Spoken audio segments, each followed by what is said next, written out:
If you've previously signed into your Google account using Safari on your Mac, you might have added it to your macOS Internet accounts. When you do that, it starts showing up in system apps like Mail.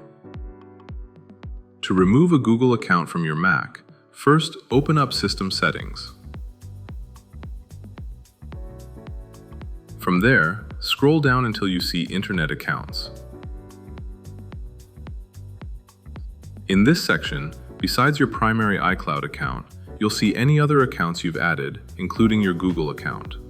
To get rid of it, just click on the specific Google account and select Delete Account. Once you do this, your Mac will no longer have access to your Google emails, contacts, calendars, or notes.